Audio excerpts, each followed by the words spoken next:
रहे थे। तेज रफ्तारी के बायस मोटरसाइकिलें आपस में टकरा गईं। बूरेवाला के करीब लोडन रोड पर ट्रक बिजली के लटकते हाई वोल्टेज तारों से टकरा गया। ट्रक में सवार 2 अफराद जाँ भाग 3 जख्मी हो गए। लोडन रोड के करीब ट्रक बिजली के लटकते हुए हाई वोल्टेज तारों से टकराया, जिसके नतीजे में ट्रक में सवार 2 अफराद जाँ भाग जबकि 3 जख्मी हो गए।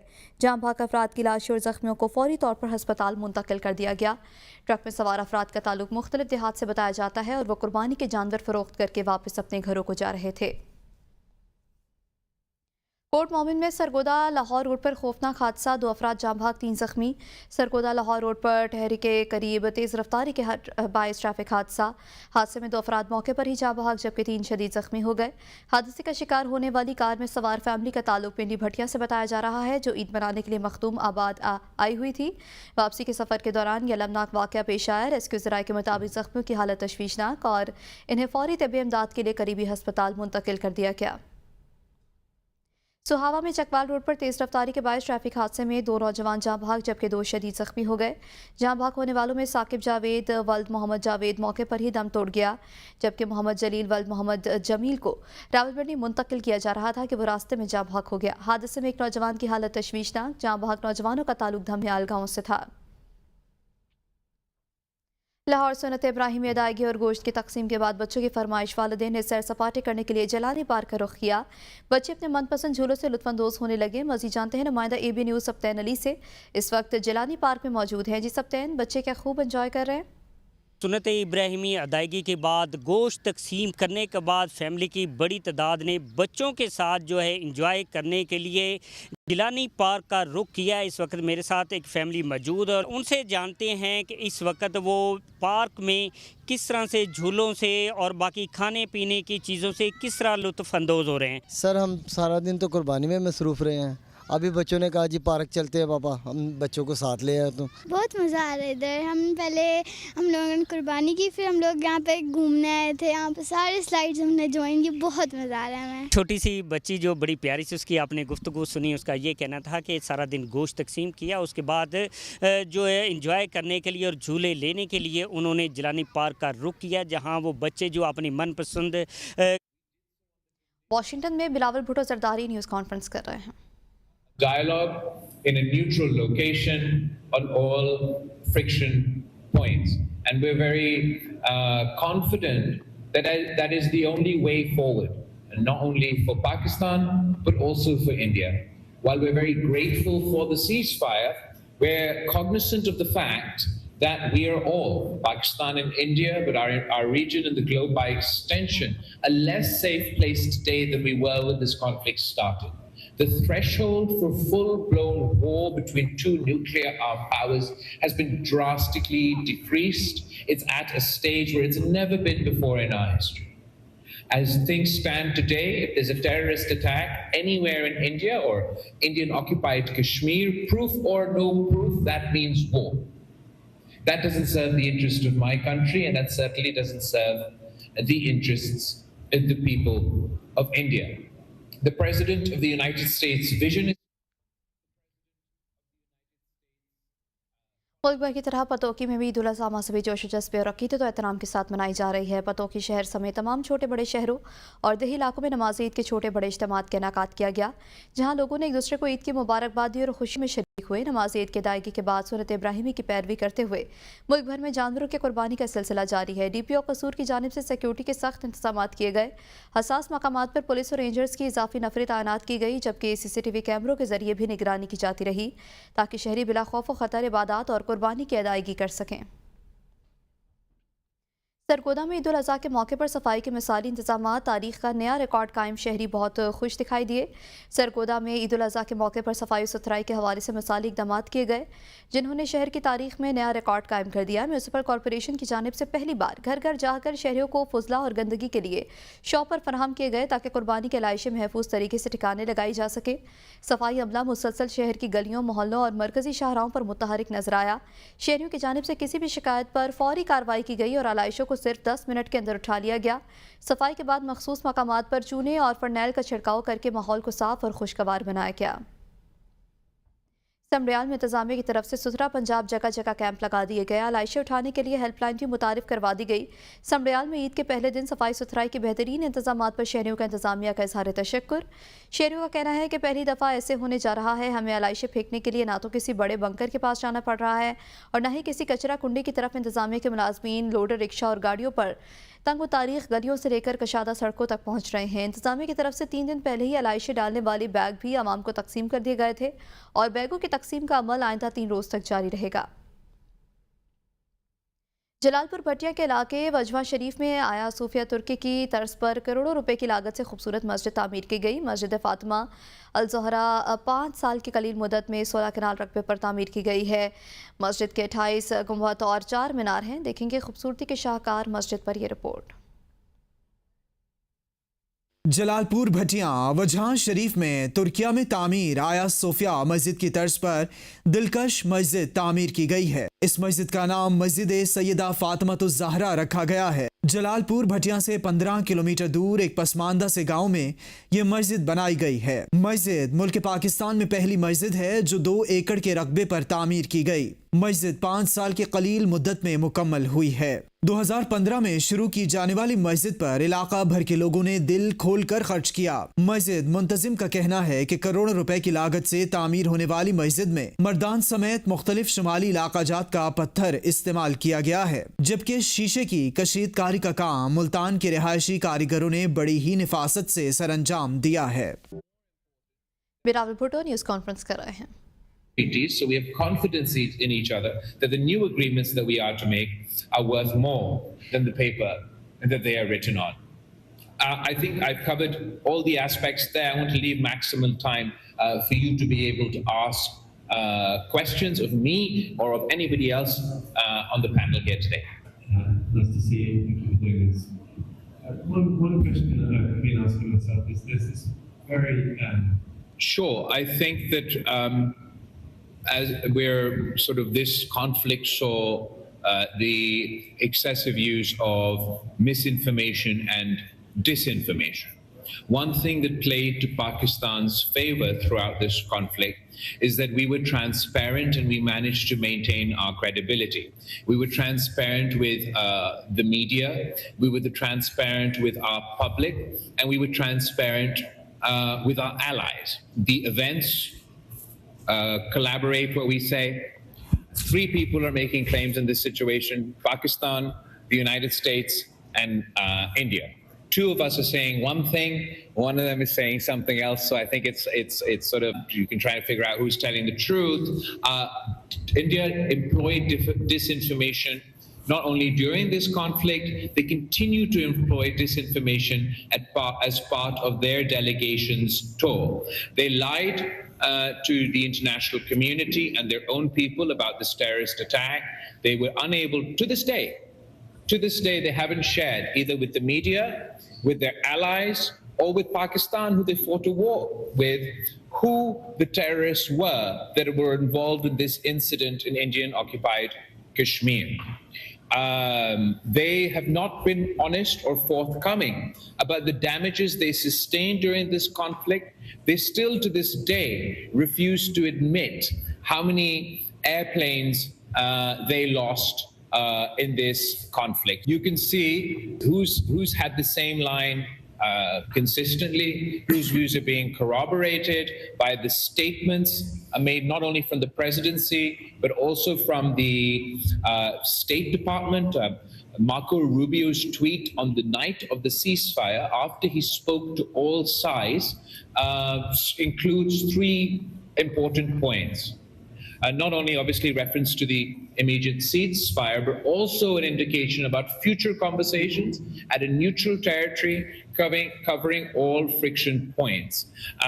So, I mean, I guess that's the answer to my question.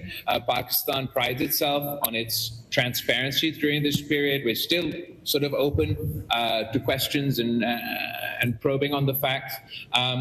India has relied on disinformation throughout this conflict. Even during the war, the Indian media played the role of fake news, and amplified some of this disinformation that originated from the Indian government. Sure. It's Ellen McMyer with the Associated Press. Thank you for doing that. The fact that the conflict is between two nuclear-armed countries. No, Pakistan was not asked anything to do with nuclear questions, full stop, let alone no first use during this conflict. Pakistan did not have to rely on its nuclear arsenal or the threat of its use of its nuclear arsenal to establish military dominance during this conflict. As far as future obligations or future commitments, I think the important first step is to build on this ceasefire, work towards a comprehensive dialogue where we can address any and all issues in an environment of peace outside of these hostilities where our neighbor is threatening to cut off our water supply. They call the ceasefire a pause, not a ceasefire. They call the ceasefire a trailer and expect us to wait for the movie. Their prime minister is giving speeches where he says, I have a message for the youth of Pakistan, eat bread or eat my bullet. I think in that environment, perhaps that's not the most conducive to take revisions of our come up with revisions of our policy. However, I believe if we start moving towards peace, then there will be lots of steps that both sides could take to ensure that our neighborhood is a safer place. So here in the U.S., I would say there's a perception that the historical relationship between Pakistan and the United States is slowly withering away, that the United States is now trying to transition to a close relationship with India, and that in turn China is coming and taking U.S.'s place in Pakistan, and then that's adding a whole new dynamic. So as a delegation that came here to strengthen the relationship between Pakistan and the United States, how would you respond to that characterization?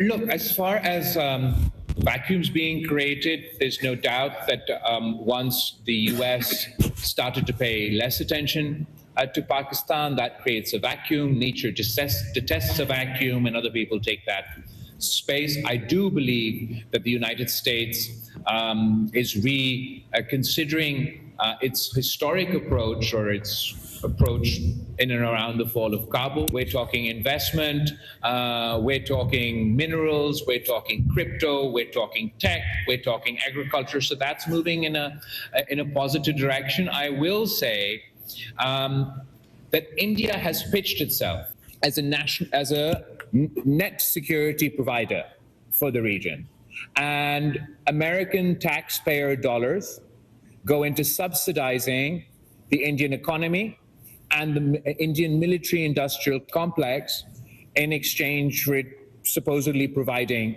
this net security provider role. I believe this 5 days of conflict has exposed India.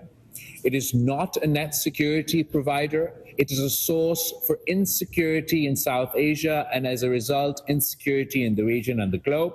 They brought the threshold for military armed conflict between Pakistan incredibly low. They launched a war on the basis of a lie, and then they couldn't even win that war, and the US had to intervene and ask and facilitate a ceasefire. I believe the real net security provider, or the foundations for a real net security provider in South Asia, would be for peace to be established between India and Pakistan. That would provide the stability in the region that is so desperately required. If we're going to be in the zone where anywhere in India there's a terrorist attack, and that leads to a military conflict that could potentially lead to a nuclear conflict that could potentially draw in regional powers, global powers, other countries, that's an incredibly unstable situation. The trade talks that the US is having with India, the trade talks that the US is having to Pakistan, while there may be sort of big, beautiful trade deals in the pipeline, if we don't manage to come back to a semblance of stability, that'll be counterproductive for all of us. I was curious about something. There's been so much talk for so long about the threat of Islamist militancy. What do you think about Hindu extremism? And do you think that is an issue the United States in particular, needs to pay more attention to? I don't associate terrorism with any religion, with any culture, with any country. I believe terrorism has no borders, has no religions, and must be condemned across the board. It is politically convenient for terrorists. Sometimes they use the mask of one religion or another religion. Sometimes they use the mask of nationalism or separatism or something else. At the end of the day, we all need to take a uniform policy against non-state actors and terrorists. As far as extremism is as a topic, it's absolutely a bone of contention. It's a concern for us. We deal with extremisms of all forms, shapes, and sizes within Pakistan. Extremism in India is a new reality, and unfortunately, that Hindutva extremism that we're witnessing in India, that you can trace back to, however far back you want to. I often start with the Gujarat riots, but that's not actually sort of the source of this extremism. It's absolutely evident across Indian society. The word terrorism is used as a wolf whistle to demonize minorities, to demonize the Muslims in India, to demonize the Muslims in occupied Kashmir, and to demonize the Muslims in their neighborhood. I don't think that particularly, serves the purpose for the people of India. We've witnessed saffron terror in the past, terrorist attacks that have taken place in India, from the Samjhauta Express to the Gujarat riots and so on, have never gone punished. In fact, it was Modi himself and his government who forgave the gang rapists from the Gujarat riots. The people who were charged in the Samjhauta stress attacks were set free. So it's clearly a problem for the Indian government to also deal with. But what's even more concerning is that the source of this Hindutva extremism is the RSS. And the RSS is a branch of the political party that's in power in India, the BJP. So it's within that context that the decisions in India are being taken. It's within that context that their foreign policy decisions are being taken. And I think that is a challenge for all of us. But regardless of all of this, our effort is to convince everyone that instead of finger pointing, instead of blaming one another and sort of getting caught in these vicious cycles, we need to get to a point where we're working together to combat terrorism. And as I said earlier, if India has any complaints, we want to address them, and we have a long list of complaints that we'd like India to address. Trade, that's something the President himself brought up. There was going to be a delegation last week. Is that something that has come up in your meeting with lawmakers and others, and what's sort of been the tone of that? And then secondly, on water and sort of India's threats to that, what do you see as a solution? What can you put forward to lawmakers here in the United States and at the United Nations, and what's been their response to that? Sure, thank you. As far as trade is concerned, that was the conversation we were having before this crisis. It's a conversation we look forward to having now as well. The Commerce Secretary of Pakistan will be leading a delegation here to the United States to talk trade with his counterparts. We're pretty optimistic about that. I think that sort of the way that these tariff decisions have been playing out for different countries have different contexts. For Pakistan, it's given us an opportunity because Pakistan and the United States don't spend that much time talking about trade. We talk about terror, we talk about Afghanistan, we talk about other things. That's what we've spent the last couple of decades of this relationship obsessing about. I think Mr. Trump's decision vis-a-vis these tariffs have forced us to have a comprehensive discussion about trade, and there's a lot of potential that I believe we can unlock as a result of that conversation. As far as water, as far as the Indus Water Treaty, everyone we have met, obviously at the United Nations, but even here in Washington, D.C., we're all unanimous in condemning this decision. Everybody is expressing to various degrees how they don't want this precedent to be set. I'm sure in their conversations with the Indian government and their representatives, this issue will be raised. I don't think that this is a position that the Indian government is going to be able to sustain for very long. It is not the moral high ground, it is the lowest of the low ground to try and maintain this position that you're going to cut off Pakistan's water. I do hope that the international community, above and beyond geopolitics or any kind of partisan politics, will speak in one voice in condemning this decision. Just wanted to follow on the Indian water treaty. In your meetings with your American counterparts, did you give them a request? Did you request them to help you negotiate with India to help you solve this problem? This is first. And secondly, you did talk about your earlier presentation that India has not been. So as far as the water issue is concerned, and as far as discussions with the United States is concerned, we haven't asked for mediation on any of our issues. We have asked the United States to talk to India as a friend and convince them that we need to sit down and have a comprehensive dialogue encompassing all our issues. The United States representatives that we have met, be it at the United Nations or here at the State Department, obviously expressed concern about this decision and their desire to see this decision taken back. As far as the damage that Pakistan took, we did not lose a single jet in this conflict. We took down 6 Indian planes, but we had 20 Indian planes in our at the night of the initial attack. Because our armed forces showed restraint, they only targeted those planes that emptied their load on Pakistan and hit our civilian infrastructure and our civilians on that first night. As far as the damage as a result of the drones that fell within Pakistani territory, the missiles that were fired in Pakistan, the Pakistani government and the Pakistani armed forces have released a comprehensive report on that with pictures, with information, with everything. I'm happy to ask someone to share that with you. Thank you. In the current to the Energy Minister for the economy. Where is your strategy for cooperation with Pakistan? So I think the largest investment in Pakistan in the way of critical minerals is by North America. It is a Canadian company which is invested in Pakistan, and the financial closure is coming with the support of European Exim Banks and the US Exim Banks. It's all in process, but I think if you're thinking about the electrification revolution, you know that there can't be any electrification revolution without any copper. And if you're thinking about going green, then you know that there can't be any green if there are no batteries, and there can't be any batteries if there's no lithium and some bunch of other critical metals and metals. And Pakistan is very rich. Pakistan is open for business. We have a large number of North American companies that are coming to Pakistan.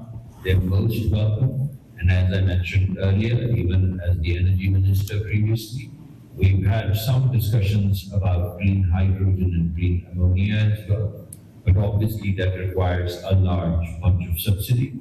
So those were ongoing conversations, but this conversation about critical minerals and critical metals is real, it's happening.